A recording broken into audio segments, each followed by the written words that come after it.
Pak Beni, Injil Yohanes itu menariknya dimulai dari kekekalan Bapak Ibu. Dimulai dari apa? Kekekalan. Kalau Matius kan dimulai dari silsilah Nah, Yohanes 1 ayat 1 coba kita baca sama-sama. Yohanes 1 ayat 1. Yohanes 1 ayat 1 Bapak Ibu.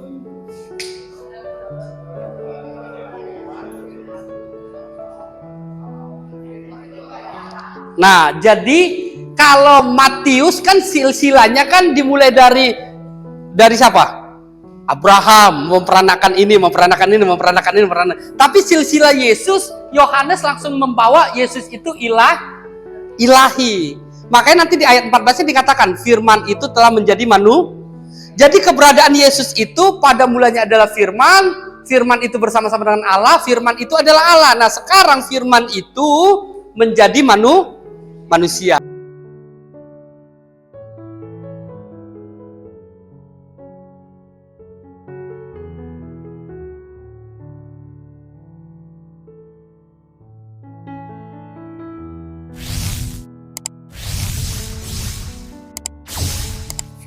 Ya, salam Bapak Ibu.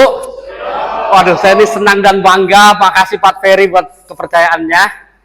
Saya ini seharian kami sama Pak Manalu dan Ibu sidang MPL PGI wilayah di Metodis.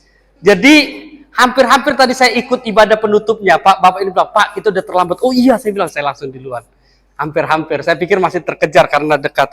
Nah Bapak Ibu sangat senang dengan Bapak Ibu. Dan saya sungguh kemarin itu 2 hari kemarin bercakap dengan Pak Sega.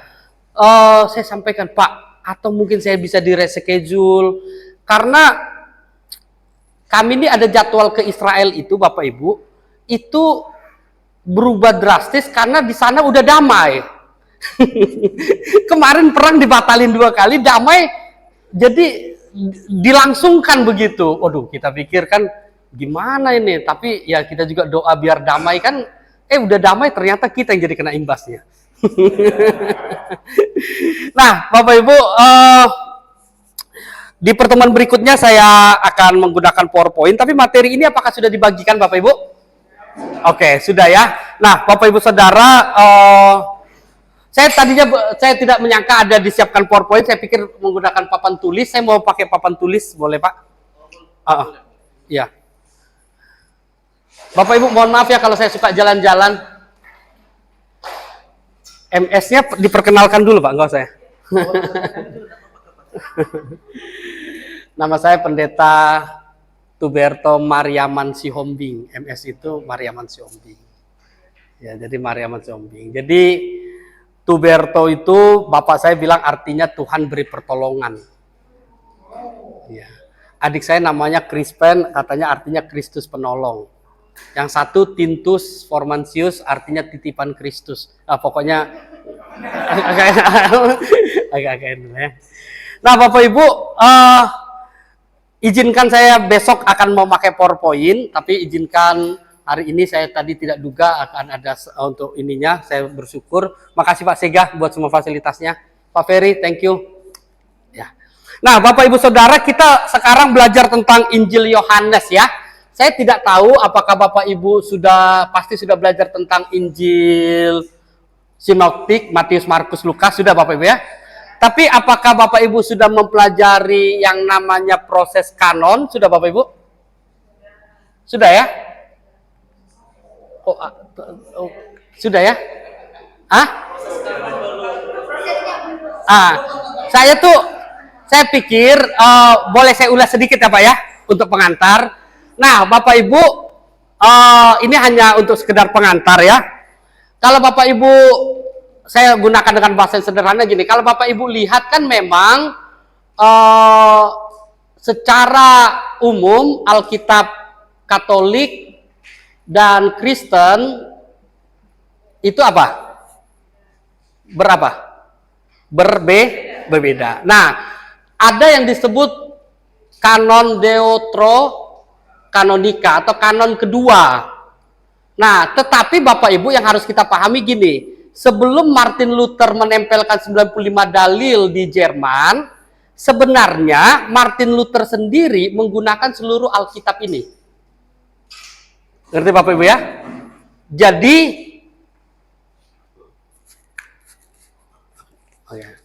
sebelum Martin Luther, sebenarnya Martin Luther menggunakan 10.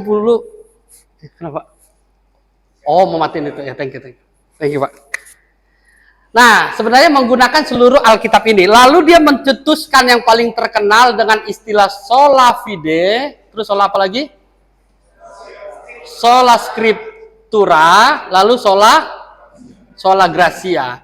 Nah, kalangan Pentakosta dan Protestan berbeda di sini, Bapak Ibu.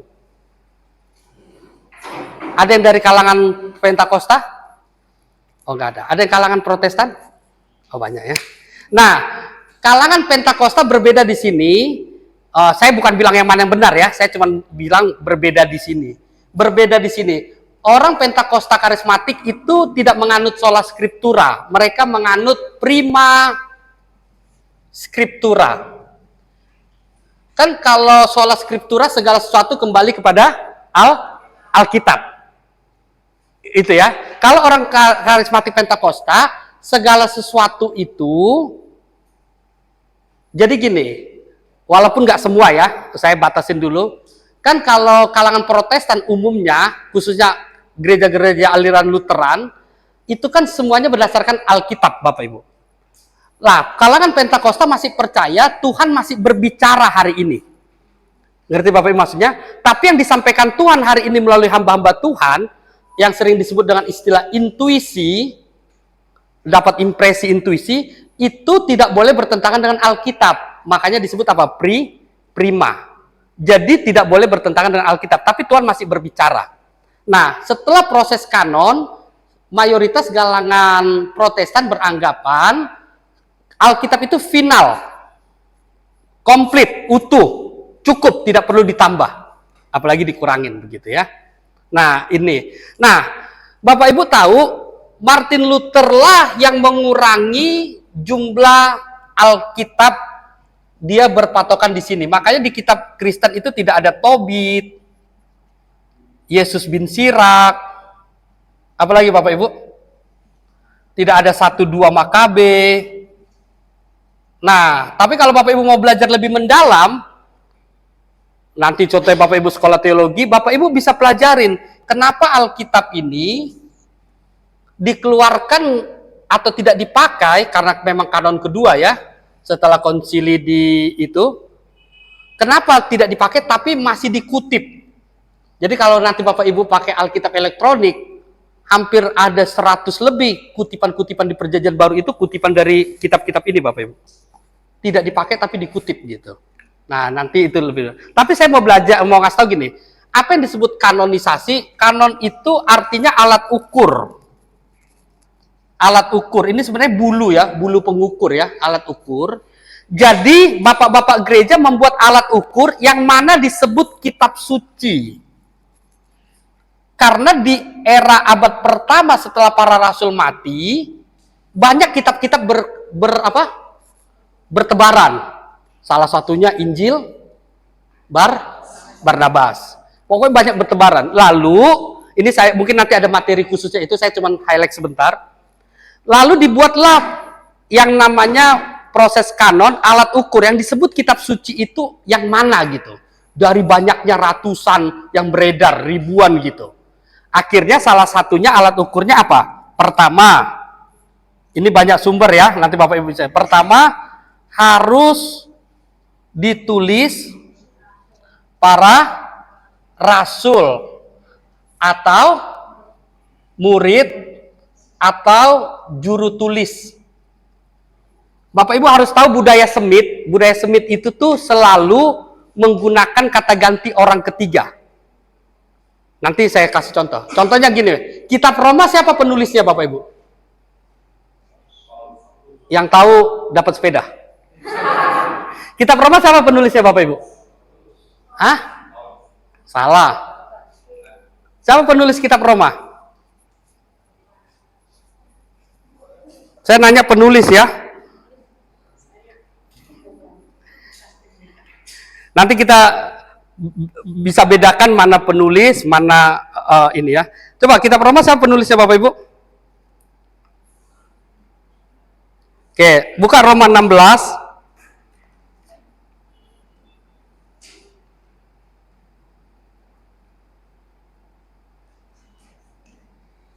Sudah Bapak Ibu?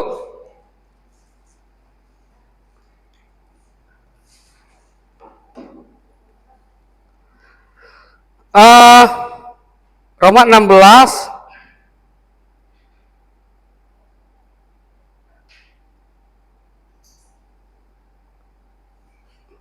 ayat mana ini? Oh ini nih, oh ini.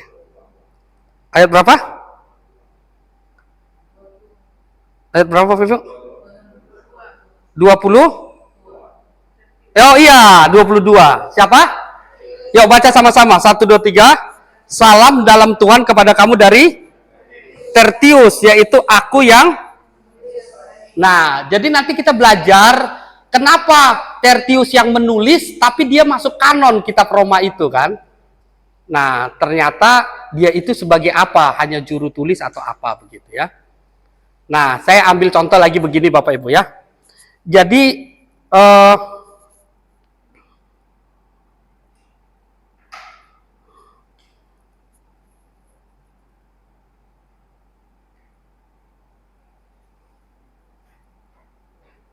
oke, siapa yang sudah ini?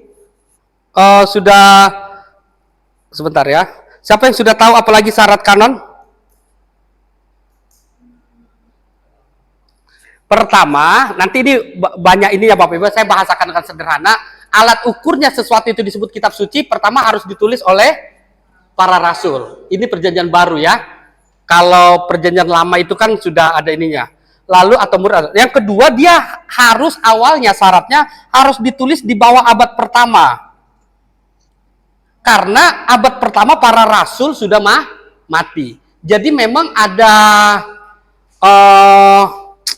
istilah uji karbon ya. Pernah dengar nggak uji karbon?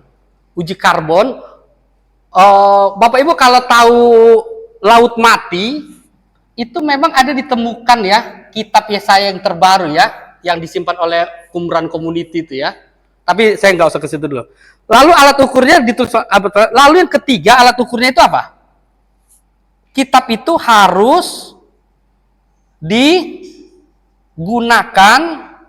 oleh gereja secara umum. Jadi di abad 1 dan bawah itu surat itu udah biasa digunakan oleh gereja secara umum. Baik surat edaran maupun surat-surat kiriman gitu. Jadi itu syarat-syaratnya. Jadi dari beratus-ratus kitab ini, saya lupa ada satu lagi, ada syaratnya. Dari beratus-ratus kitab ini, yang mana tidak masuk kitab suci, itu berdasarkan alat ukurnya ini. Nah, Yohanes yang akan kita pelajari, walaupun ini sempat digugat sepertinya tulisannya tulisan berbau Helenis, tahu Bapak Ibu Helenis? Berbau Yunani karena menggunakan kata logos. Logos itu kan akal budi ya. Tetapi kitab Yohanes adalah kitab yang oleh semua aliran gereja lolos masuk proses kanonisasi. Bapak Ibu tahu kalau ada gereja Lutheran tertentu di Jerman, dia membuang kitab Yakobus loh Bapak Ibu. Kalau Bapak Ibu yang pernah ke Jerman, dia membuang kitab Yakobus karena bagi mereka semua oleh iman, sola fide. Yakobus menekankan apa? Iman tanpa perbuatan. Banyak lagi Bapak Ibu. Kalau Bapak Ibu pernah baca bukunya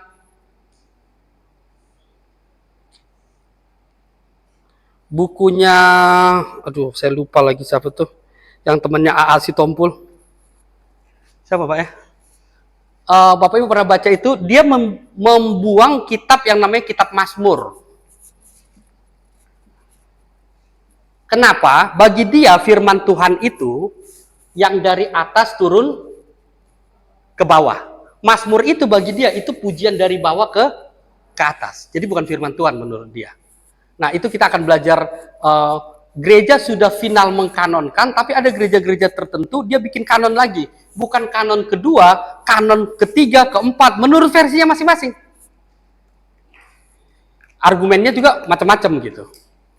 Nah, Lalu coba kita lihat ayat sebentar ya. 1 Korintus 5 ayat 9. Coba Bapak Ibu, 1 Korintus 5 ayat 9 sebelum kita ke Yohanes. 1 Korintus 5 ayat 9.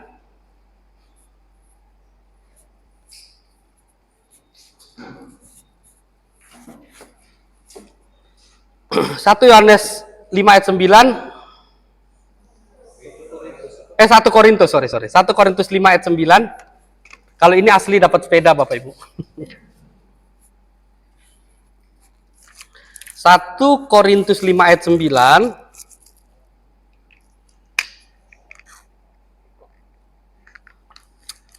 Saya ini kebetulan kan sekretaris umum PGI Bapak Ibu. Jadi kalau pelayanan pertukaran mimbar kan kadang ke Metodis, ke Protestan, tapi saya kan basicnya kan Pentakosta kan. Jadi cukup beragam pandangan teologi dan kita cukup tahu argumen-argumennya kenapa begitu. Jadi kita nggak bisa gampang-gampang ngatain orang kan, nggak gampang-gampang ngata-ngatain. Yang dari Injili boleh angkat tangan? Atau Bapak Ibu bingung, aku ini dari mana ya? Gereja.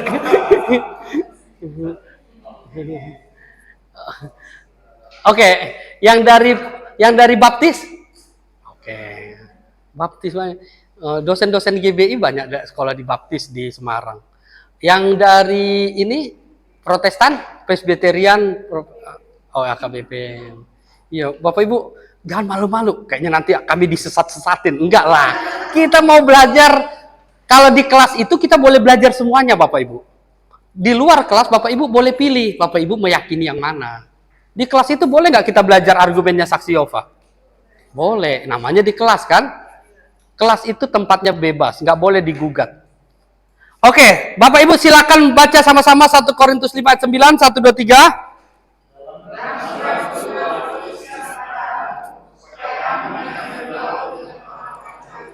Nah, menurut Bapak Ibu apa yang menarik di kata-kata ayat itu? Cabul. Ini asli dapat sepeda ini. Apa yang menarik?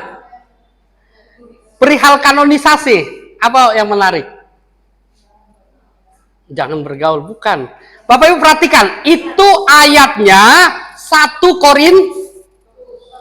Perhatiin, 1 tapi suratnya bunyi tulisannya apa? Dalam suratku. Artinya ada nggak sebelum 1 Korintus ini surat Korintus yang pertama lagi? Berarti 1 Korintus ini harusnya berapa Korintus? Bisa jadi 2, bisa jadi 3. Karena Paulus bilang dalam suratku. Padahal ini apa? 1? Ngerti Bapak Ibu maksudnya? Nah, jadi kemungkinan besar waktu proses kanon surat Korintus yang lainnya itu belum ditemukan. Ya, jadi ada memang kitab-kitab yang tidak masuk kanonisasi atau bukan karena dia tidak masuk kanonisasi, memang waktu itu belum ditemukan Bapak Ibu. Jadi kalau ada aliran-aliran gereja karena menemukan gulungan-gulungan di laut mati yang kaum Esseni itu ya, yang suka bersembunyi, Qumran community, bagi kalangan gereja Protestan berapa Alkitab kita Perjanjian Lama? 20. Yang Perjanjian Baru 27. Ini 39. Totalnya? Nah, orang-orang Protestan, Bapak Ibu kalau baca bunyi Konsili Nisea itu bunyinya gini. Memang kalau semua yang dituliskan tentang kisah Yesus ini mungkin dunia tidak cukup katanya kan, yang di Yohanes. Tapi dianggap ini cukup dan final. Ngerti Bapak Ibu? Ini dianggap apa? Cukup dan final. Jadi dianggap inilah finalnya yang kita terima. Dan yang hebatnya apa Bapak Ibu? Semua aliran gereja tidak ada yang menolak kitab Yohanes. Ya, yang malam ini mau kita pelajari. Oke Bapak Ibu, jadi waktu belajar kitab Yohanes, Bapak Ibu nggak usah ragu. Ada kitab Ibrani diragukan karena nggak tahu siapa penulisnya dan lain-lain. Kalau Yohanes ini cukup aman. Jadi kita bisa belajar aplikasi-aplikasinya langsung. Oke Bapak Ibu sampai sini dulu. Sebelum saya masuk ke Yohanes, ada yang mau ditanyakan?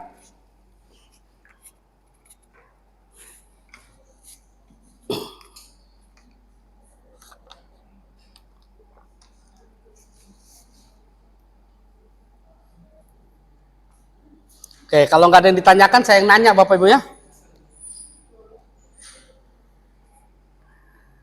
Boleh nggak Pak kayak gitu? Boleh ya?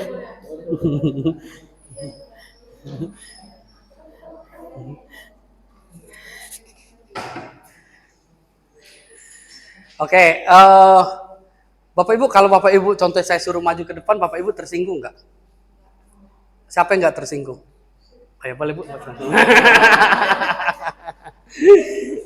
Oke, nanti Ibu ini akan menjelaskan sebentar dan dia punya wewenang dan hak untuk menentukan orang selanjutnya ya. Oke ya. Ibu mau menentukan siapa, simpan dulu di hati ya. Oke Bu, kalau bicara kitab Yohanes yang ini boleh dihapus Bapak Ibu? Boleh, ada penghapus? Ada yang piket? Oh iya, kayaknya Ibu saya panggil buat Pak hapus Bu. Ya tolong dihapus dulu.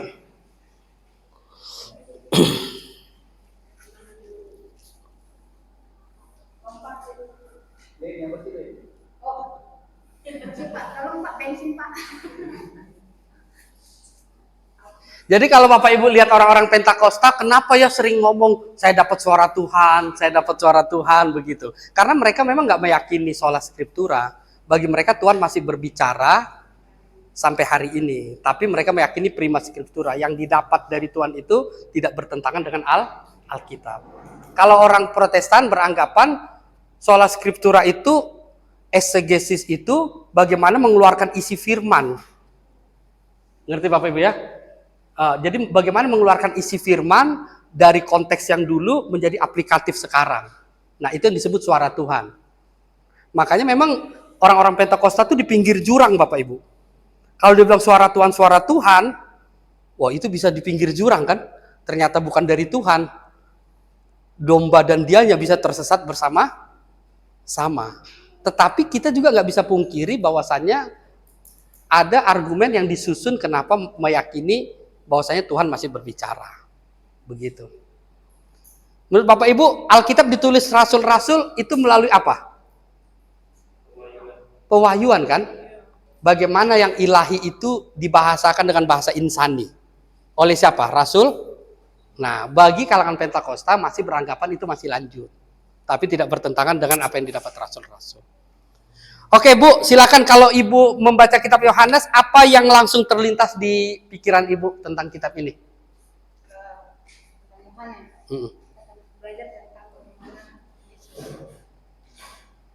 Iya Bu. Yesus secara ilahi. Bagus nih, tepuk tangan Bapak Ibu. Ini keren nih. Oke, ini keren nih, Yesus secara ilahi. Nah, memang karena Markus itu Yesus secara apa? Markus apa? Hamba ya, hamba. Matius menjembatani Yesus kepada orang Yahudi. Oke, silakan Ibu nunjuk siapa selanjutnya. Lihat aja Bu, yang nunduk-nunduk. Siapa Bu? Oh, silakan tepuk tangan buat Pak Benny.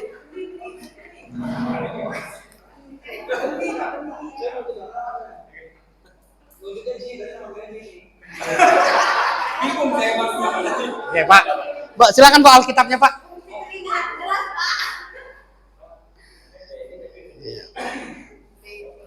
Pak, ayat Alkitab yang paling Bapak nikmati di kitab Yohanes, boleh tolong dibacakan?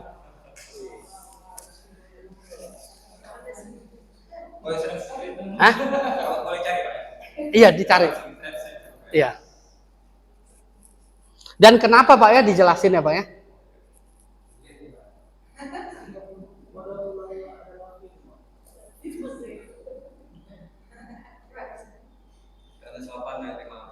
Oke. Silakan Pak. Kata Yesus kepada mereka, aku berkata kepadamu, sesungguhnya sebelum Abraham menjadi, aku telah. Ya, itu kenapa saya ini, karena ini menjelaskan mengenai apa ya, istilah ego ini Pak. Jadi Kristus di dalam apa ya,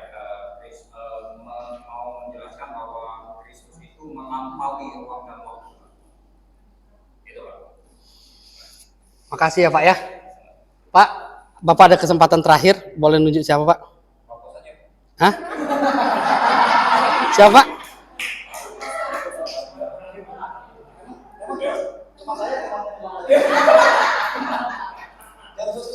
Ya? Enggak lah Pak. Pak, tolong sampaikan 1 menit rangkuman teologis dari kitab Yohanes ke teman-teman. Oke, baik. Kitab Yohanes ini paling tidak ada 3. Yohanes itu adalah murid dari kasih ini. Amin. Yohanes itu tidak mati jadi martir, tapi mati tua. Dibandingkan dengan para rasul itu, menunjukkan bahwa dia orang yang sangat dikasih dekat sama Yesus, sehingga dia tahu tentang kepribadian Yesus, sehingga dia bisa menulis kitab Yohanes itu dari atas ke bawah. Beda dengan sinoptik itu dari bawah ke atas. Makanya dalam 1 Yohanes 1 pasal 1 sampai 1 dan 14 itu langsung dimulai bahwa ini apa? Langsung disebutkan firman yang pada mulanya kan firman bersama-sama dengan Allah dan firman kepada Allah. Jadi dari atas teologi sangat tinggi. Jadi itu membuktikan bahwa kalau kita lihat sejarahnya dia pengajar dari dunia dikasih. Kedekatan sama Yesus tidak sama dengan yang lain. Sehingga dia mengenal Yesus dengan baik. Sehingga cara dia menulis dengan latar pendidikan yang lebih bagus, ya, makanya dia bisa menulis surat Yohanes, 1 Yohanes, 1 Yohanes, 2 Yohanes, bahkan sampai kita Wahyu. Kalau dibaca nanti di Wahyu itu sangat luar biasa. Itu tentang pribadi Yesus yang saya dapat, karena dia sangat dikasih.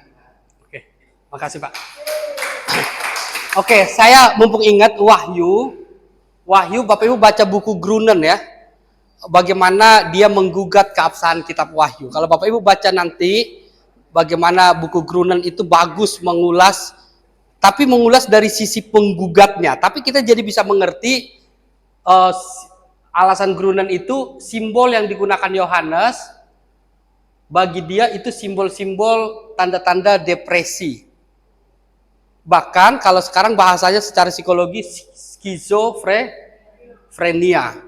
Karena mungkin dia di Pulau Patmos, mungkin dia menderita. Tetapi nanti Bapak Ibu baca buku Yohanes Karman ya, STT Jakarta, itu bagaimana dia mengulas bagaimana kitab Yohanes ini, Wahyu ini kitab yang ilahi.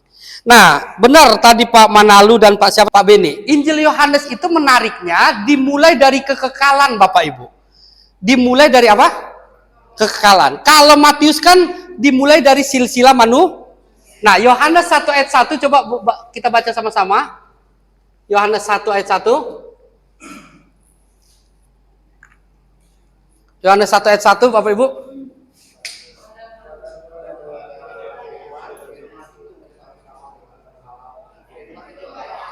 Nah, jadi kalau Matius kan silsilahnya kan dimulai dari siapa? Abraham memperanakan ini. Tapi silsilah Yesus, Yohanes langsung membawa Yesus itu ilahi. Makanya nanti di ayat 14 dikatakan firman itu telah menjadi Jadi keberadaan Yesus itu pada mulanya adalah firman itu bersama-sama dengan Allah, firman itu adalah Allah. Nah, sekarang firman itu menjadi manusia. Nah, dalam Alkitab orang Buddha mengenal istilah reinkarnasi. Kita nggak percaya reinkarnasi, tapi kita percaya apa?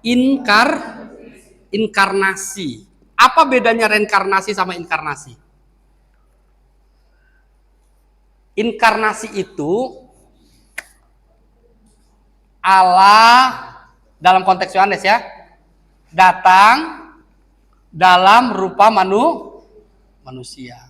Ada tinta nggak ya? Ada nggak Pak ya? Jadi inkarnasi Bapak Ibu. Iya kalau ada Pak. Inkarnasi tahu ya? Kalau bukan reinkarnasi, tapi apa? Inkarnasi.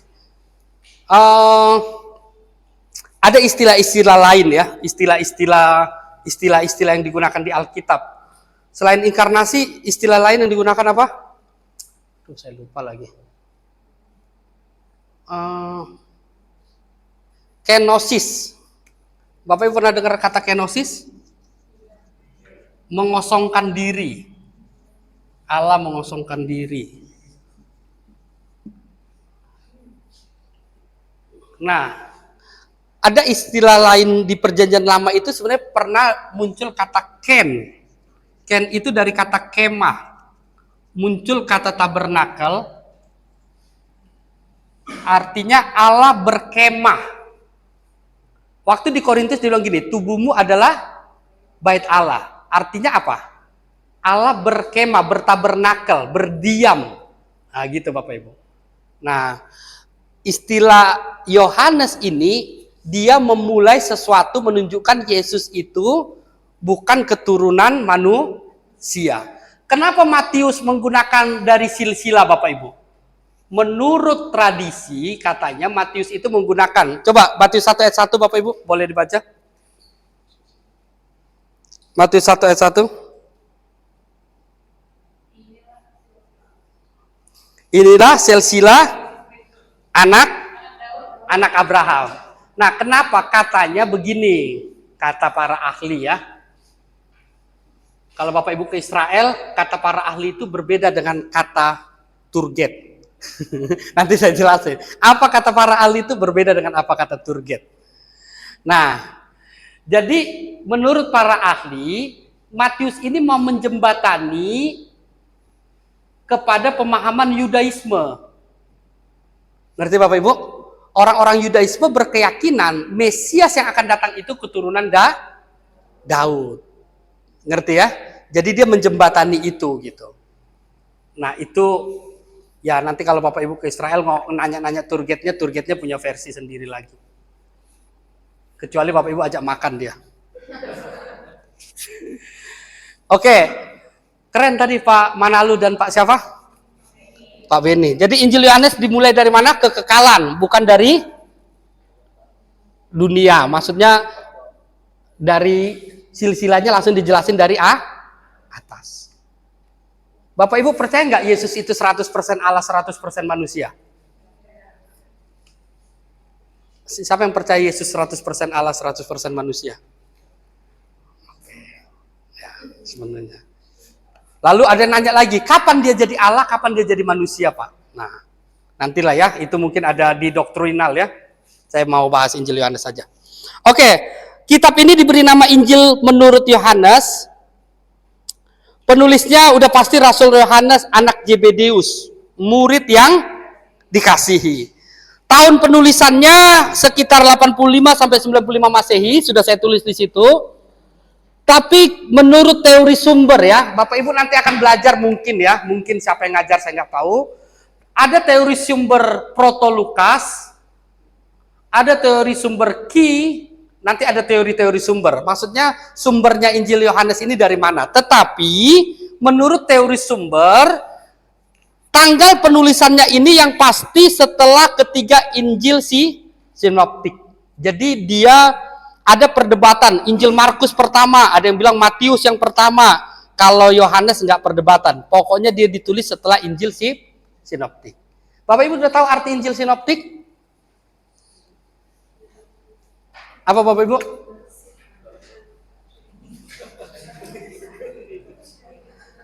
Sudah Pak, sudah lupa. Apa Injil sinoptik? Iyalah, oke lah, yang mirip-mirip, sudut pandang sama gitu ya. Bapak Ibu kalau Bapak Ibu mau belajar ya, ada tuh satu aplikasi namanya apa namanya tuh? Aduh, saya lupa. Jadi Bapak Ibu bisa lihat berapa persen sih yang ada di Markus, ada juga di Lukas. Berapa persen yang ada di Matius, ada juga di Markus gitu. Dan berapa persen dan mana yang sudut pandangnya berbeda. Oke, lalu Bapak Ibu, tempat penulisan besar kemungkinan di mana? Nah, Bapak Ibu dianggap ini pusat jemaat Kristen Helenistik. Orang Helenistik itu adalah, Bapak Ibu sekarang lihat nggak orang-orang China menyebarkan bahasa Mandarin, buka les Mandarin terus dibeasiswain orang ke China. Itu dulu orang-orang Yunani itu budaya dan bahasanya itu betul-betul penetrasinya, infiltrasinya itu, itu dimuncullah istilah Helenistik. Jadi orang Yahudi tapi udah berbahasa Yunani gitu. Nah, udah berbudaya Yunani. Nah, jadi orang Kristen yang Helenistik, non-Yahudi, Kalau orang Yahudi bilang orang non-Yahudi apa? Ingat nggak? Orang apa? Orang apa? Gentile. Gentile itu orang non-Yahudi yang menganut agama Yudaisme. Orang Gentile. Kalau dia belum menganut agama Yudaisme disebut orang apa? Orang kafir. Nggak boleh masuk ke rumahnya gitu. Kalau mereka ibadah pun kan ini kan sistemnya 3 kan, mereka cuma ibadah di pelataran Bapak Ibu. Tidak di itu. Oke. Lalu saya tulis di situ kita mau kaji siapa Yohanes dan kita mau buktikan apakah benar dia penulisnya. Yohanes itu dalam teks Yunani digunakan kata siapa? Ioannes. Bapak Ibu pernah nggak dengar abad pertama waktu Kristen dianiaya khususnya oleh Nero, pernah nggak dengar orang Kristen menggunakan logo ikan? Iktus. Apa arti iktus?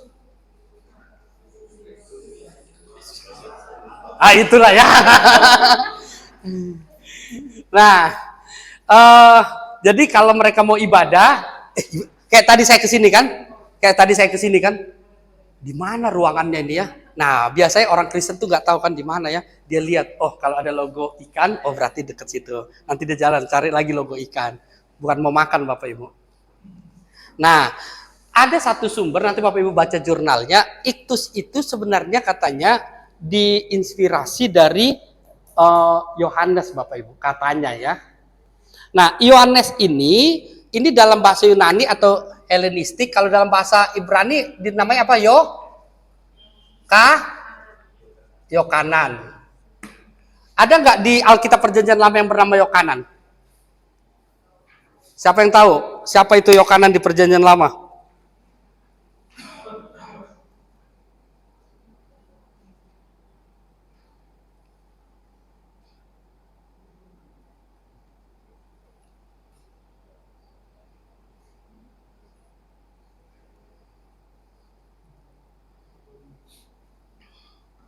Bapak Ibu, saya boleh nggak bagi Bapak Ibu dengan kelompok dan Bapak Ibu nanti presentasi, Pak? Boleh nggak?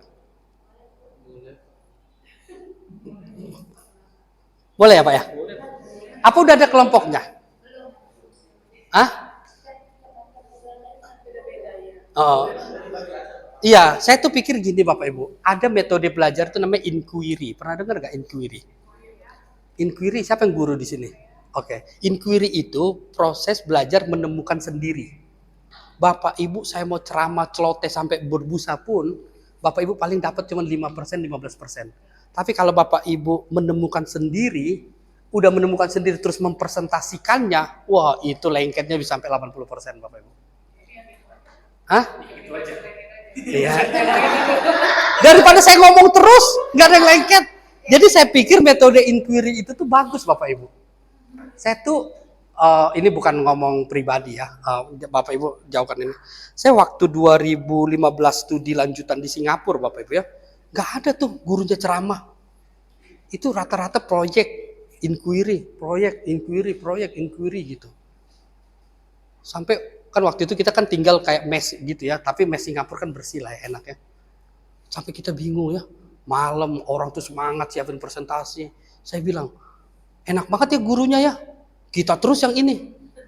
Dia bilang, mereka pada bingung. Ya memang belajar kan begini katanya. Kan kita yang belajar bukan guru katanya. Oh gitu ya saya bilang. Karena setahu saya di Indonesia tuh belajar apa? Didikte, catat gitu kan. Nah jadi boleh ya Bapak Ibu nanti saya bentuk kelompok ya. Dan tugas-tugasnya. Oke, Yokanan itu imam besar ya.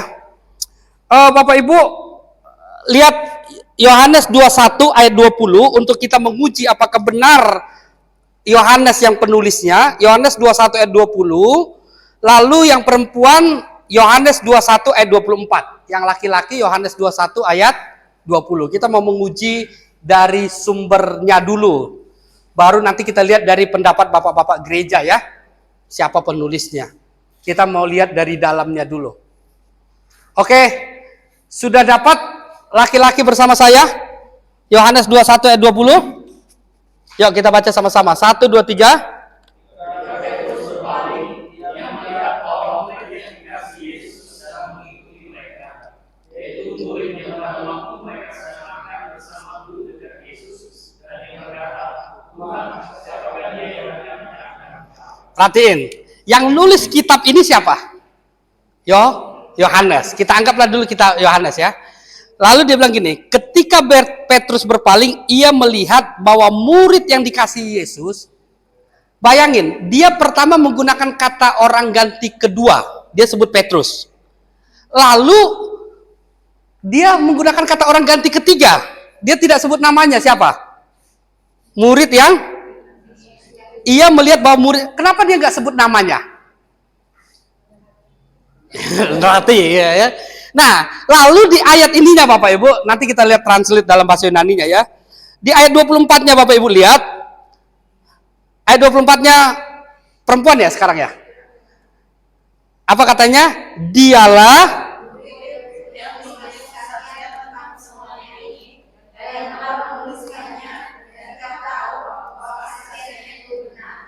Nah, dialah murid yang memberi kesaksian tentang semua ini dan yang telah Nah, siapa yang menuliskannya? Murid yang Nah, kan pertanyaan kita, siapa murid yang dikasihi itu kan? Kan nggak disebutkan namanya. Oke, Bapak Ibu, mungkin nanti ada pelajarannya. Bapak Ibu udah pernah belum belajar tentang jenis kelamin kalimat? Sudah pernah belum? Maskulin, feminim gitu ya. Nah, ini harus Bapak Ibu bisa benar-benar tahu ininya.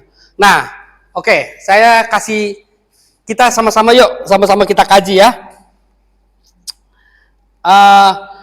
Ayat yang tadi kita baca mengatakan murid yang dikasih Yesus adalah saksi yang menulis ini. Bapak Ibu, saya tuliskan di situ. Sebenarnya gaya bahasa semacam ini adalah khas orang siapa? Sebenarnya gaya bahasa semacam ini adalah khas orang Semit. Mereka sering merujuk kata ganti orang ketiga untuk menunjuk contohnya Tuhan Yesus. Dia tidak selalu menggunakan kata aku, dia sering menggunakan kata ganti diri menjadi apa? Anak manusia datang bukan untuk dilayani, tetapi untuk, padahal siapa anak manusia itu? Nah, itu dikenal dengan istilah sandi asmo. Sandi apa? Nah, sandi asmo adalah merupakan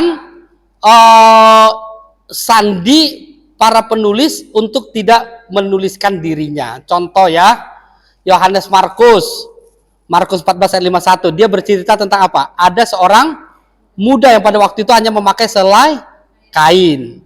Nah, Bapak Ibu nanti lihat Lukas bercerita tentang seorang murid bernama Klopas sedang berjalan menuju Emmaus. Nah, sandi asmo ini Matius 10 ayat 3 juga menyebutkan pemungut cukai. Padahal itu maksudnya siapa? Dirinya sendiri kan? Nah, itu menggunakan sandi asmo. Nah, Bapak Ibu, nanti Bapak Ibu baca pelan-pelan.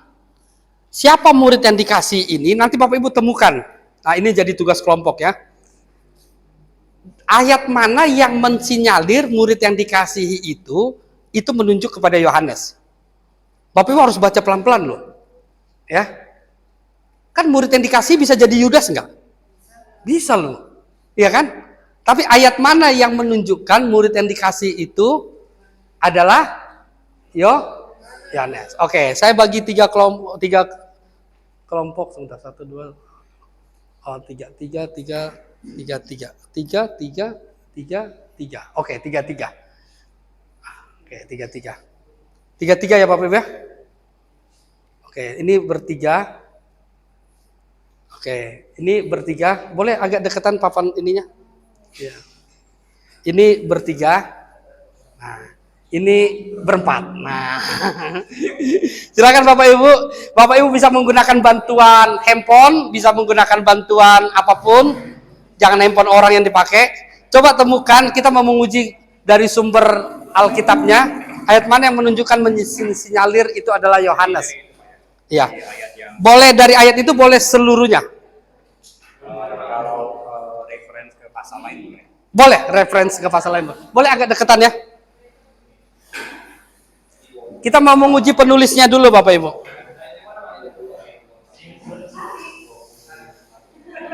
Susun argumennya Bapak Ibu ya.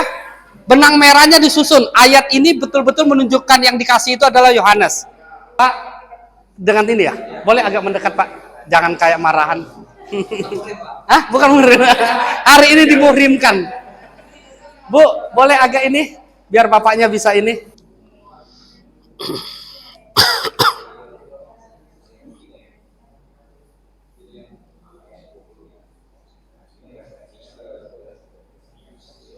Bisa lintas pasal ya Bapak Ibu ya? Bisa lintas pasal.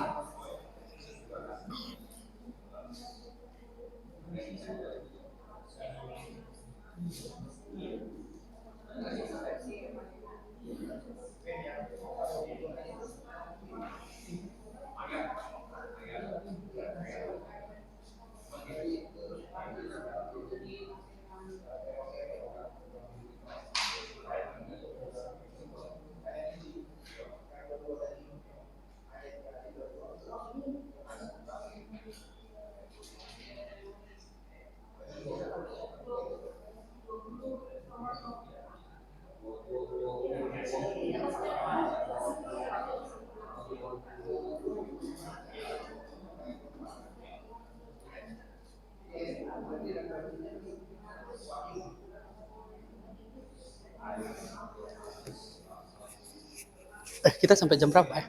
Istirahatnya jam 7.15, nanti masuk lagi jam 8. Istirahat 15 menit. Oh. Oke. Oke. Ya? Boleh, Pak. Pakai Al-Qur'an juga boleh, Pak. Boleh, Pak. Pakai Al-Qur'an boleh. Pak, terima kasih, Pak. Makasih, Bu. Wah, mantap ini. Luar biasa. Diam-diam ternyata sudah sampai lintas ini.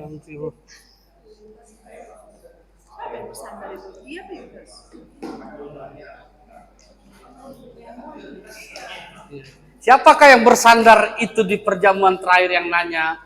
Dia yang menyerahkan engkau. Karena gini Bapak Ibu, kalau kita tidak final siapa penulisnya, kita akan kebingungan dengan tujuan penulisannya. Dan kita akan kebingungan dengan konteksnya, kenapa dia menuliskan itu. Karena satu yang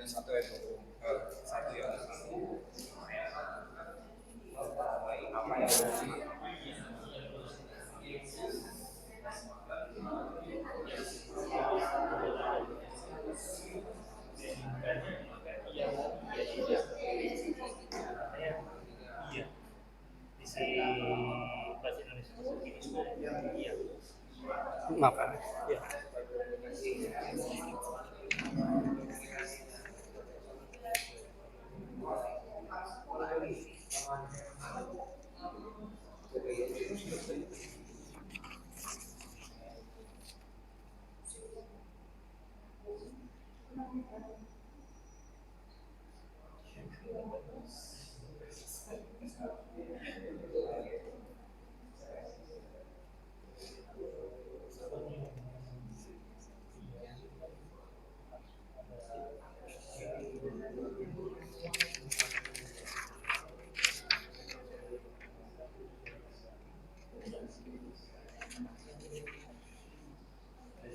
Bapak Ibu boleh munculkan kemungkinan yang lain ya.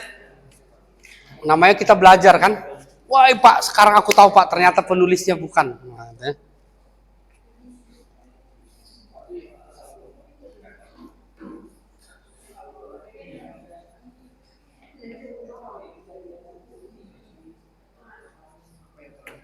Wah ini udah banyak ini Pak.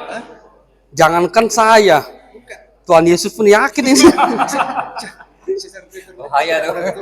Iya. Tadi kan sudah saya buka punya. Kenapa Orang yang dikasih itu bisa menulis dari atas ke bawah? Knockdown itu hanya orang yang dekat dengan Yesus yang bisa. Itu ciri-cirinya. Kalau di Alkitab tidak ada pernah dia dirinya. Dia semua orang dikasih dia. Orang teolog kan begitu ya. Secara umum. Orang dia menggunakan kata Kemudian untuk disalib itu kan dia bilang inilah ibunya. Iya. Itu yang dikasih. Jangan kencang-kencang Pak, nanti dengar mereka. Siapa saksi matanya bahwa itu Yohanes? Nah itu kan kita harus baca. Iya. Hasil karyanya itu bisa kita ambil kesimpulan bahwa dia lah. Oke, Kita berikan tepuk tangan. Ini saya beri nama kelompok 1, 2, 3, 4. Oke, kita berikan tepuk tangan dari kelompok 1 dulu, silakan. Sebagai atau dari kelompok apa, Om Pimpah? Oke, dari kelompok yang sudah? Ya, pasti nggak ada lah ya. Dari kelompok 1 lah ya. Atau mau disusun dulu? Oke, 5 menit lagi ya. Langsung aja. Jadi setelah kita ucapkan Silakan sini Pak. Silakan berdua Pak, silakan. Nanti satu orang menuliskan pertanyaan dari anggota kelompok ya. Silakan Pak. Boleh Ibu nanti yang nulis ya. Oke.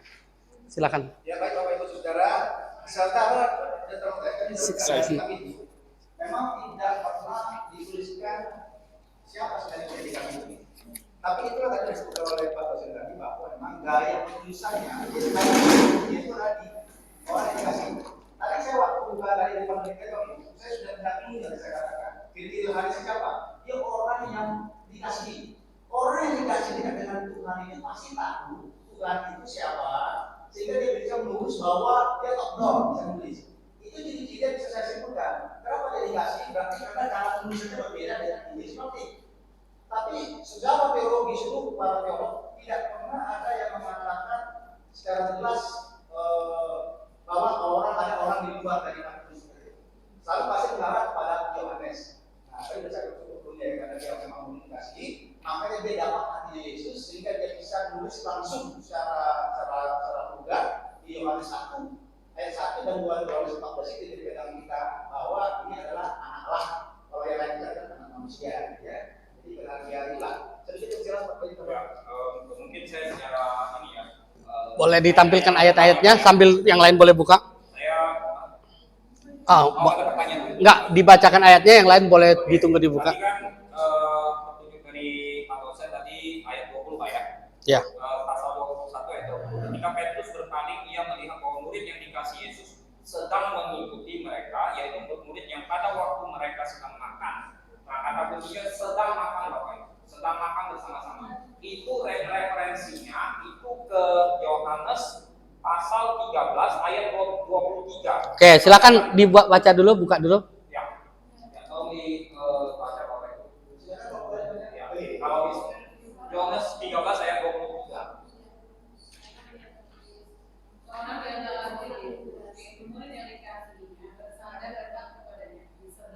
Oke, terima kasih. Nah, itu Bapak Ibu. Jadi itu referensinya, cross referensinya ya. Di dalam Injil Yohanes sendiri. Lalu yang kedua itu mengenai waktu Yesus disalib. Ya, waktu Yesus disalib itu ada di Yohanes pasal 19 ayat ke-26. Itu menggunakan istilah murid Bapak Ibu memang. Ayat 26. Saya bacakan Bapak Ibu. Ketika Yesus melihat ibunya dan murid yang dikasihinya di sampingnya, berkatalah ia kepada ibunya, ibu inilah. Nah, dua Bapak Ibu. Jadi bukti dari dalam kitab Yohanes sendiri itu sudah dua. Ya. Jadi bukti internalnya ada dua. Lalu kita ke Yohanes pasal 21 ayat yang ke-24 tadi. Bapak Ibu. Yohanes pasal 21 ayat ke-24, dialah murid yang memberi kesaksian ya tentang semuanya ini dan yang telah menuliskannya, dan kita tahu bahwa kesaksiannya itu benar. Nah, ini referensinya itu di luar kitab Yohanes. Saya mengambilnya dari 1 Yohanes pasal 1 ayat yang pertama. Saya bacakan Bapak Ibu ya. Apa yang telah ada sejak semula. Nah, ini bahasa-bahasanya itu merujuk kepada Yohanes pasal 1. Ada mulanya. Ada firman bersama-sama dengan Allah, firman itu adalah Allah. Di sini dikatakan apa yang telah ada sejak semula, yang telah kami dengar, yang telah kami lihat dengan mata kami, yang telah kami saksikan, dan yang telah kami raba dengan tangan kami tentang firman hidup, itulah yang kami tuliskan kepada kamu. Jadi di sini asumsinya 1 Yohanes, Bapak Ibu, juga ditulis oleh Rasul Yohanes. Jadi kesaksian Rasul Yohanes di dalam 1 Yohanes pasal 1 dan di dalam Yohanes pasal ke-21 yang kita bicarakan ini orang yang sama, yaitu murid yang dikasihi, yaitu Rasul Yohanes. Ini betul. Silakan dibuka ruang pertanyaan. Ya, silakan kalau ada Bapak Ibu yang mau menyanggah. Terima kasih kalau tidak ada. Silakan sebelum ini ada. Mungkin boleh satu lagi Pak ya. Boleh, boleh. Kan kita tahu dari tradisi ya, sejarah gereja itu mengatakan seperti kata Pak Aposan tadi, ini murid yang terakhir ini itu mati tua. Ya, jadi matinya normal, bukan seperti para rasul yang lain. Nah, kita tahu Yohanes itu mati itu pada usia yang sangat tua dan dibuang ke Pulau Patmos, Bapak Ibu. Nah, itu referensinya ada di dalam surat, bukan surat, kitab Wahyu. Nah, kalau Bapak Ibu membaca Yohanes di dalam Wahyu pasal pertama itu dikatakan, kalau tidak salah, Wahyu pasal pertama ayat yang 9. Aku Yohanes, saudara dan sekutumu dalam kesusahan, dalam kerajaan dan dalam ketekunan menantikan Yesus, berada di pulau yang bernama Patmos.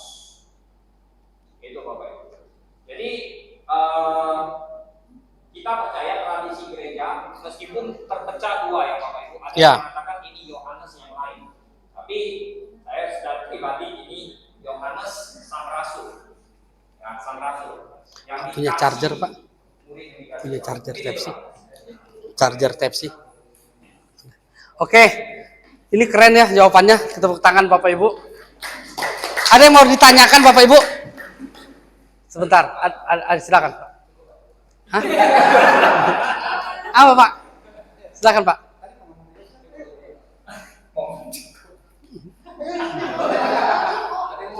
Ada yang mau ditambahin yang berbeda ayat atau yang Bapak Ibu bingung?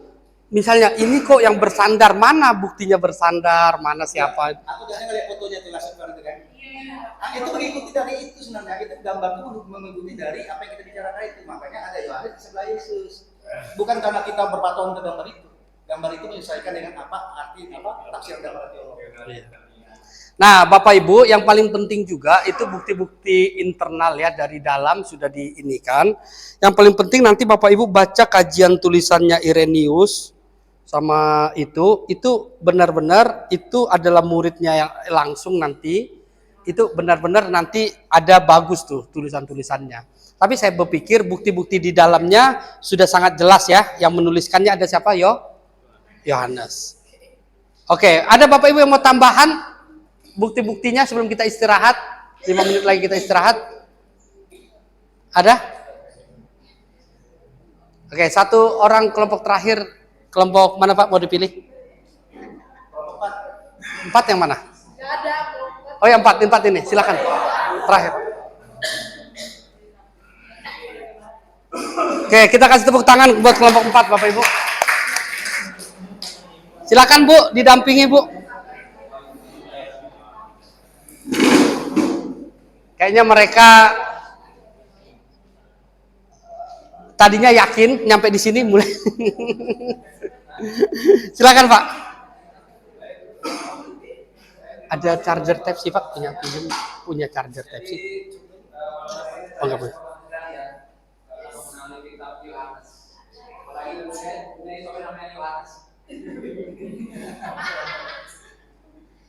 Kalau kita mengaji ya Pak ya, siapa yang komunikasinya ya, siapa yang menulis. Saya sih melihat dalam kontennya memang kalau kita melihat dalam Yohanes 14 ayat 6 ya, bahwa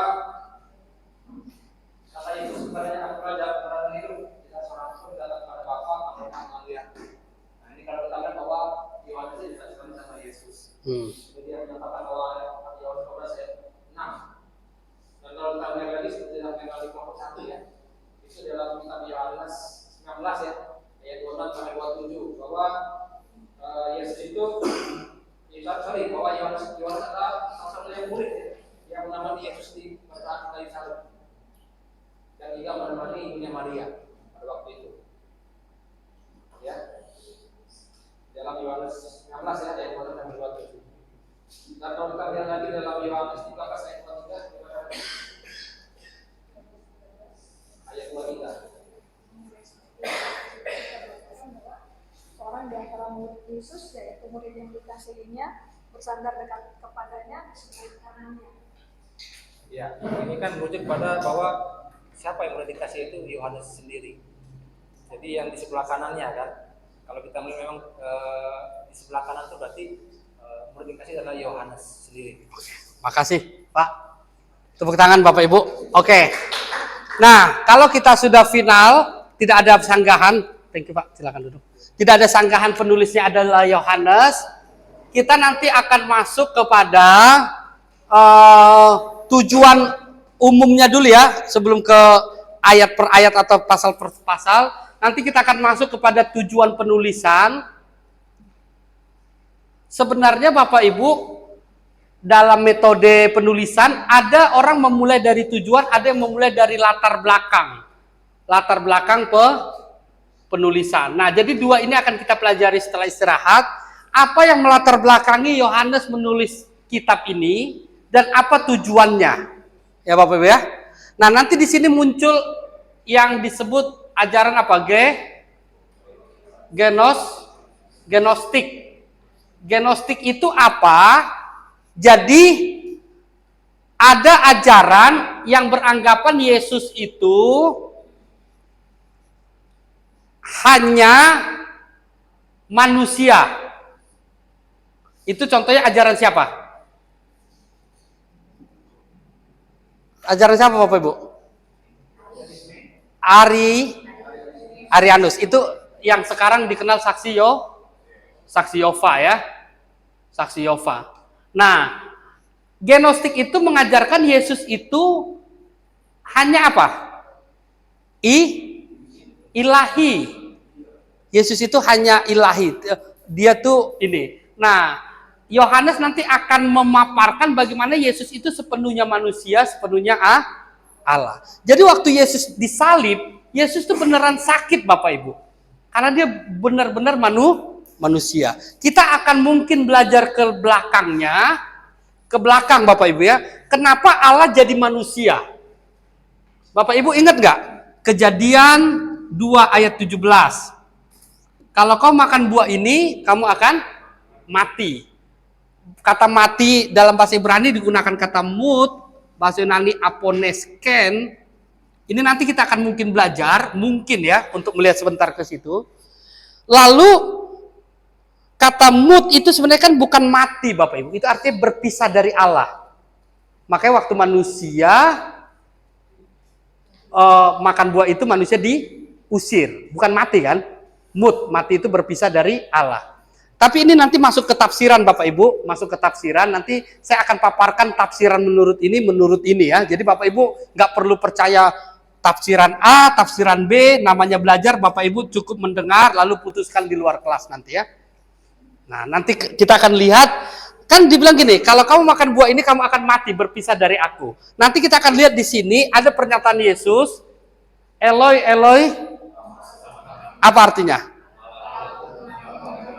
Nah, karena hukumnya, rule game-nya, kalau kau berdosa, berpisah. Di sininya baru Yesus berkata, mengapa engkau meninggalkan aku? Nah, tapi itu nanti sudah istirahat, sudah diangkat. Oke, Bapak Ibu, kita istirahat sampai 7:30. Oh ya, 7:30 lewat 2 menit, karena kita mulainya mundur 2 menit, biar tetap 15 menit ya. Selamat istirahat Bapak Ibu, Tuhan berkati. Dan sesuatu nilai-nilai teologis, pasti itu kan berhubungan dengan tafsiran. Nah, tafsiran itu, Bapak Ibu, jangan pernah berpikir ada tafsiran yang kebenarannya itu mutlak ya. Jadi, kalau Bapak Ibu pernah mendengar tafsiran yang lain, anggaplah itu menambah kasanah.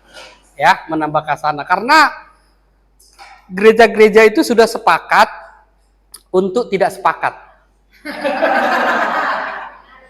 Iya. Gereja-gereja itu tuh udah sepakat untuk tidak. Nah, tafsiran baptisan, percik atau selam. Nah, itu kan udah sepakat kita untuk tidak sah. Gitu. Kita udah sepakat itu. Iya. Belum lagi bicara soal persepuluhan, bahasa roh, yang lain-lain. Kita udah sepakat di situ untuk tidak sepakat. Nah, gitu ya. Itu konteks Alkitab juga tergantung karena para penafsir itu pasti sudah menafsir berangkat dari dogma yang diyakini di gerejanya. Pasti udah terhamiri lah, terwarnai kan. Lalu yang kedua, para penafsir itu juga pasti menafsir juga dipengaruhi oleh latar belakang pribadi dia dan pengalaman pribadinya. Bagaimanapun kalau dia pernah mengalami sesuatu pribadi, misalnya disembuhkan dari sakit, apa gitu, dia pasti menafsirkan Yesus itu penyembuh lah. Pokoknya percaya Yesus itu sumbernya gitu. Jadi itu sangat, apa namanya, sangat personal. Jadi makanya kita di PGI, kita bilang kita sepakat untuk tidak sepakat.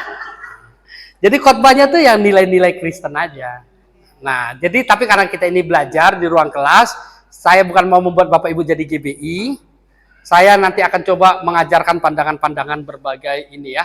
Bapak Ibu percaya yang mana? Ya, Bapak Ibu doakan, Bapak Ibu pelajari. Jangan Bapak Ibu nanti udah belajar di sini, pendetanya khotbah. Amang, itu salah, Mang. Yang ku pelajari bukan gitu. Besok Pak Ferry yang digugat. Ya, Bapak Ibu, jadi tujuan penulisan sama latar belakang penulisan. Latar belakang penulisan ini salah satunya itu dipengaruhi oleh adanya ajaran apa? Apa Bapak Ibu?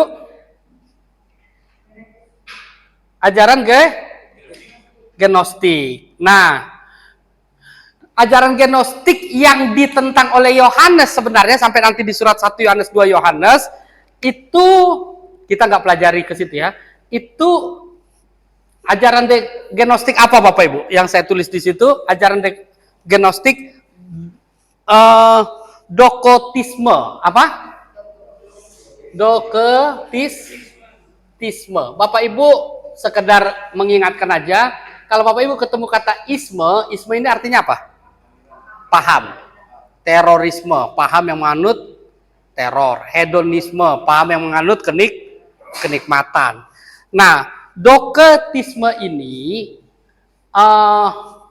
dua ya. Jadi gini, doketisme ini berkeyakinan, ini aliran dari Gnostik ya, berkeyakinan Yesus itu, anggap ini Yesus, berkeyakinan Yesus itu hanya ilusi secara fisik. Ngerti maksudnya? Jadi mereka berkeyakinan, Gnostik ini kan dari kata genosis ini kan sebenarnya pengetahuan artinya ya. Jadi dianggap kita bisa mencapai puncak keselamatan itu melalui pengetahuan. Tapi Gnostik ini ada aliran-alirannya lagi. Nah, doketisme ini beranggapan Yesus itu tidak murni, Yesus itu hanya ilahi. Fisiknya itu hanya ilusi. Itu dijelaskan Yohanes, Yesus itu memang ayat 1, Yohanes 1 ayat 1, Yesus itu memang apa? Firman yang jadi pada mulanya adalah firman, firman itu bersama-sama Allah, lalu apa? Firman itu adalah Allah. Sampai di situ Yesus cuman ilahi, betul? Tapi ayatnya Bapak Ibu, ayatnya itu kan tidak berhenti di situ, disambung di ayat 14. Coba ayat 14 Bapak Ibu. Coba baca sama-sama Yohanes 1 ayat 14. Nah, firman itu telah menjadi, firman itu mengambil rupa daging, inkarnasi. Jadi Yohanes mau ngasih tahu Yesus itu 100% manusia, 100% Allah. Ini yang ditentang Yohanes dari pengajaran doketisme, cabang dari apa? Gnostik. Doketisme itu berkeyakinan nggak mungkin yang ilahi bisa bercampur dengan yang insani. Doketisme berkeyakinan roh itu suci, daging itu dosa. Daging dan roh tidak mungkin bisa bersatu. Ngerti Bapak Ibu maksudnya? Makanya dia bilang Yesus itu hanya ilusi dagingnya. Itu ajaran apa? Gnostik. Doketisme. Nah, lain yang ajaran Saksi Yehova. Saksi Yehova Arianus berkata Yesus itu manusia. Nah, Bapak Ibu, sebenarnya kan ini kita bisa maklum ya. Kan ini dituliskan di Efesus. Efesus itu tadi pusat apa Bapak Ibu? Kota Efesus? Kota apa? Ini kan kota Kristen yang berbudaya Helenistik, berbudaya Yunani. Nah, jadi Bapak Ibu bisa lihat, makanya Yohanes menggunakan istilah-istilah yang orang Yunani pakai, logos. Pada mulanya adalah apa katanya? Itu kan dalam bahasa Yunaninya digunakan kata apa? Logos. Logos itu kalau orang Yunani anggap apa? Akal budi, pengetahuan. Tapi bagi Yohanes diumpamakan karena bagi orang Yunani Helenistik akal budi itu tertinggi, aliran-aliran filsafat, pemikiran itu, bagi Yohanes digunakan logos itu menjadi sesuatu yang ilahi, yang mengambil rupa menjadi insani. Oke, Bapak Ibu, biar kita ininya nanti diskusinya baik, saya mau Bapak Ibu duduk per kelompok kembali. Kayaknya ini nggak adil ya berempat ya. Siapa yang salah satu mau?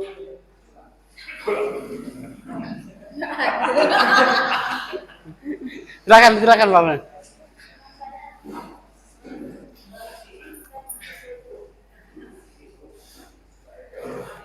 Oke, sebelum ke situ Bapak Ibu ya, saya lanjutin yang ini ya. Sekali lagi, Bapak Ibu perhatikan. Ini bersifat apa? Penafsiran ya, tidak mutlak. Saya lanjutkan di sini. Sebentar sebelum kita bagi. Kan Yohanes menjelaskan Yesus itu 100% manusia, 100% Allah. Kenapa Yesus harus datang menjadi manusia? Kan itu kan pertanyaan. Kalau Yesus mau mengampuni, kenapa nggak langsung diampuni aja dari sorga? Kan begitu kan? Nah, nanti mungkin ada di pengajaran doktrinal tentang kristologi ya. Nah, tapi saya mau kasih ulasannya sedikit gini. Kenapa Yesus harus datang jadi manusia? Kenapa Bapak Ibu? Bahasa gampangnya gini. Karena yang berdosa itu siapa? Manusia. Allah harus menanggungnya dalam rupa manusia. Lalu yang kedua, Allah sudah memberikan hukum. Kalau kau makan buah ini, kamu akan mati. Berpisah dari Allah. Dan Yesus menanggungnya di kayu salib. Keterpisahan. Lalu saya tanya Bapak Ibu. Nanti Bapak Ibu baca di Mazmur ya. Tentang dua konsep tentang Allah ya. Allah itu dikenal pertama apa? Adil. Betul? Konsep umum. Semua teolog mengakui ini. Yang kedua, Allah itu dikenal maha kasih atau maha pengampun. Oke. Bapak Ibu Saudara, ini buat bahan pokok pikiran kita. Kalau Allah itu adil, kalau manusia jatuh dalam dosa, kalau Allah itu adil, ini ya, berarti harusnya manusia masuk mana? Neraka. Kalau Bapak Ibu, misalnya Pak ini siapa? Pak Prandi, udah punya anak Pak? Oh, yang udah punya anak siapa? Oh ya, misalnya Pak siapa? Pak Beni ya.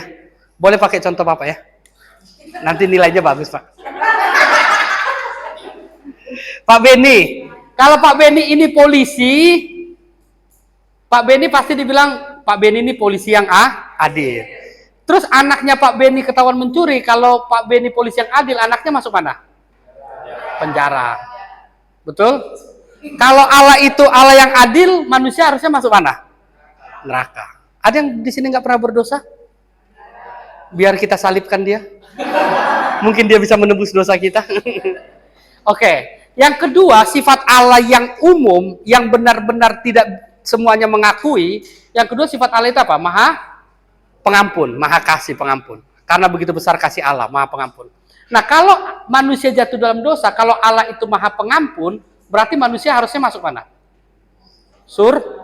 Surga. Kalau Pak Beni punya anak, orang bilang, dia tuh bapaknya lah, pasti mengampuni anaknya. Berarti anaknya apa? Bebas. Nah, sifat Allah ini kan kata Mazmur Ini kan dua sifat yang melekat seperti mata koin. Mengerti Bapak Ibu? Nah, Mazmur pernah bilang begini, akan tiba saatnya keadilan dan pengampunan itu bercium-ciuman, bertemu. Bagaimana caranya adil dan pengampunan bertemu? Kalau contohnya bapaknya atau Tuhan itu adil, harusnya manusia masuk neraka. Kalau manusia masuk neraka, Tuhan adil. Tapi maha pengampun enggak? Enggak. Tapi kalau manusia masuk surga, Tuhan itu maha pengampun. Tapi adil enggak? Nah, bagaimana kedua sifat ini bisa berjumpa secara bersamaan? Ya, pengorbanan Yesus di kayu salib. Pengorbanan Yesus di kayu salib membuktikan Allah itu apa? Adil, membayar dosa, lalu dia dengan sendirinya manusia bebas, digantikan. Bapak Ibu, hukum Romawi itu mirip kayak Indonesia, diadopsi dari Belanda, ada dikenal istilah subsidiar. Pernah dengar subsidiar? Apa subsidiar artinya? Bukan, subsidiar apa? Pengganti. Pak Sega 6 bulan penjara, subsidiar 1 miliar. Kalau dia bisa bayar 1 miliar, dia nggak perlu. Nah, Yesus itu kan tipologinya menjadi penggantinya siapa? Ingat nggak? Waktu mau disalib. Barabas kan? Siapa yang mau aku bebaskan? Yesus yang disebut Kristus atau Barabas? Yesus itu kan gara-gara dia menggantikan Barabas lah, makanya Barabas bebas. Itu kan sebenarnya tipologi dari siapa? Kita manusia kan? Ngerti Bapak Ibu maksudnya? Jadi, kalau sampai Allah datang dalam rupa manusia ditentang oleh kalangan Gnostik, itu salah. Karena Allah betul-betul harus datang dalam rupa manusia. Bahkan Filipi bilang apa? Dia telah mengambil rupa sebagai manusia dan mengambil rupa sebagai hamba, bahkan mati di kayu salib. Jadi Bapak Ibu harus benar-benar lihat Yesus itu berkorban dalam kemanusiaannya. Tapi pertanyaannya gini, oleh kalangan dekotisme, mungkin nggak ada manusia, ada daging yang tidak berdosa? Mungkin nggak Bapak Ibu? Kalau Yesus beneran manusia, mungkin nggak ada daging yang nggak berdosa? Hah? Mungkin. Ya. Roma katakan kan, dia tidak mengenal dosa. Karena bagi orang Gnostik, roh itu kudus, daging itu dosa. Makanya dia anggap Yesus itu pasti hanya ilusi aja dagingnya. Waktu disalib, berarti nggak beneran sakit gitu. Yesus benar-benar menderita.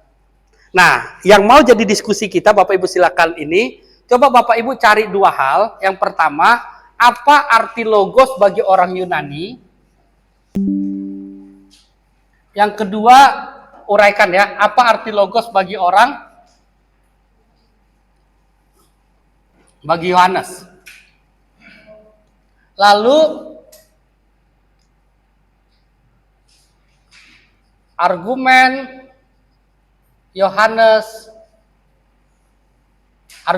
artinya cantuman ayat ya, menentang paham Gnostik. Secara khusus Gnostik apa? Doketisme. Doketisme itu membagi dua ya, jiwa sama roh sama daging itu enggak ini. Oke, dua ini Bapak Ibu, saya harap Bapak Ibu bisa mengerjakan dengan baik dan mempresentasikannya. Kita akan kaji dan kita akan benar-benar dalami apa pengertian logos bagi orang Yunani, apa pengertian logos bagi Yohanes. Ya, karena Yohanes itu nulis gini, pada mulanya adalah apa? Logos, digunakan kata logos. Padahal bagi orang Yunani logos itu apa? Akal budi. Lalu pada mulai adalah firman, firman itu bersama-sama dengan, dan firman itu adalah Allah. Nah, orang Yunani bingung kan, kok logos, akal budi itu sama dengan Allah. Ngerti maksudnya? Nah, logos yang dimaksud Yohanes itu apa? Logos yang dimaksud orang Yunani itu apa? Lalu yang kedua, Bapak Ibu paparkan argumen Yohanes menentang apa? Paham Gnostik. Gnostik dalam hal ini apa? Dekotisme. Nah, Bapak Ibu, saya yakin kalau Bapak Ibu menemukannya, Bapak Ibu boleh pakai perlengkapan yang ada. Kalau zaman dulu kuliah ke perpustakaan, sekarang ada handphone. Bapak Ibu bisa pakai macam-macam. Silakan Bapak Ibu berhadapan dengan teman-temannya.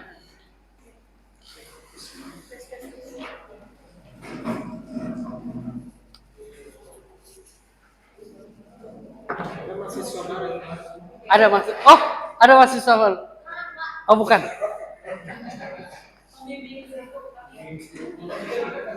Bukan Bu ya? Oh. Penyemangat Pak Sega aja ya. Oke Bapak Ibu, saya mau menikmati temuan-temuan Bapak Ibu, pasti keren.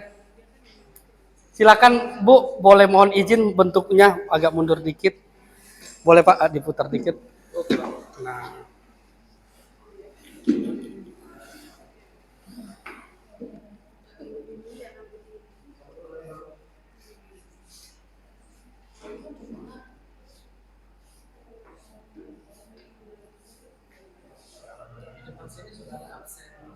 Oh, ada absen siswa. Oh, Bapak Ibu, sebentar ya. Ini nanti ada hubungannya ke kitab Yohanes. Ini walaupun tafsiran ya, tapi kita mau induktif. Tafsirannya itu berdasarkan apa bunyi Alkitab ya. Tafsirannya induktif, bukan dari luar. Nah, menurut Bapak Ibu, apa dosa manusia pertama kali? Coba lihat Kejadian 3 ayat 5. Menurut Bapak Ibu apa dosa manusia pertama kali? Nanti karena ada hubungannya dengan ini, genostik. Siapa yang tahu? Apa dosa manusia pertama kali?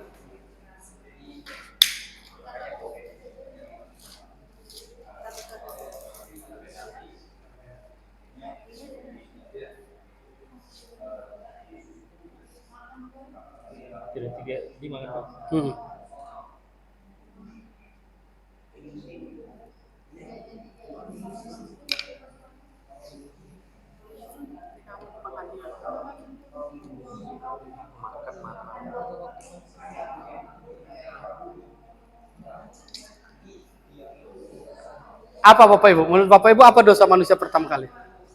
Nah, gini Bapak Ibu. Anggaplah ini pohonnya ya. Nih pohonnya nih. Nah, nanti kita juga bahas, tapi ini karena genostik saya nggak bahas soal kenapa ada pohon itu ya. Anggaplah ini pohonnya, mirip nggak Bapak Ibu? Nggak ada buahnya. Nah, Bapak Ibu baca coba sama-sama ayat 5-nya. Kejadian 3 ayat 5. Tapi Allah mengetahui bahwa pada saat kamu makannya, kamu akan terbuka dan kamu akan menjadi seperti Allah, tahu yang baik dan yang jahat. Jadi ular itu kan bilang gini, Bapak Ibu. Ular itu bilang gini. Kalau kamu makan buah ini, kamu akan jadi seperti Allah. Jadi Bapak Ibu lihat, manusia memakan buah ini motivasinya karena apa? Ingin seperti Allah. Ngerti Bapak Ibu? Makan buah itu hanya ekspresinya. Motivasinya dia mau mengkudeta Tuhan. Mau menjadi apa? Sama seperti Allah. Nah, jadi Bapak Ibu harus perhatikan teksnya itu yang melatar belakangi manusia memakan itu karena apa? Kalau kamu makan itu, kamu akan jadi seperti Allah. Jadi keinginan dia mau jadi apa Bapak Ibu? Seperti Allah. Itu dosanya yang pertama. Jadi itu bukan dosa main-main. Jadi Bapak Ibu jangan pikir hanya sekedar buah. Bukan. Motivasi dia itu dia mau menggeser posisi Tuhan. Ngerti Bapak Ibu maksudnya? Itulah manusia jahatnya.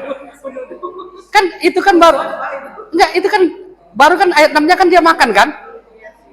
Karena ular bilang apa? Kalau kamu makan ini kamu akan jadi seperti Allah. Nanti kita akan lihat gini, manusia mau jadi seperti Allah, tapi Allah mau jadi datang dalam rupa manusia. Itu perbedaannya. Iya. Nanti kita akan lihat manusia mau jadi seperti Allah, tapi Allah mau jadi datang dalam rupa manusia. Nah itu hebatnya. Jadi di sini, oh ya Bapak Ibu yang nomor 1, logos menurut orang Yunani sama Yohanes kan pasti beda. Nah Bapak Ibu sambil doa, mintalah ketajamannya. Kenapa sampai Yohanes memilih diksi frasa ini? Ngerti Bapak Ibu maksudnya? Nanti Bapak Ibu ketemukan itu dari sini Bapak Ibu, dari Gnostik ini. Pemahaman orang Yunani mencapai kesempurnaan dan yang lain-lain itu nanti Bapak Ibu ketemu di sini. Makanya Yohanes menjembatannya, ingat nggak? Kenapa Matius menggunakan istilah Yesus anak Daud, anak ini? Karena menjembatani pemahaman orang Yahudi bahwasanya Yesus itu Mesias yang memang lahir dari keturunan Daud. Nah, Bapak Ibu harus bisa lihat nih benang merahnya. Karena kan Yohanes mau menentang ini nih. Tapi menentangnya dia pakai pendekatan istilah yang dipakai oleh orang Gnostik sendiri.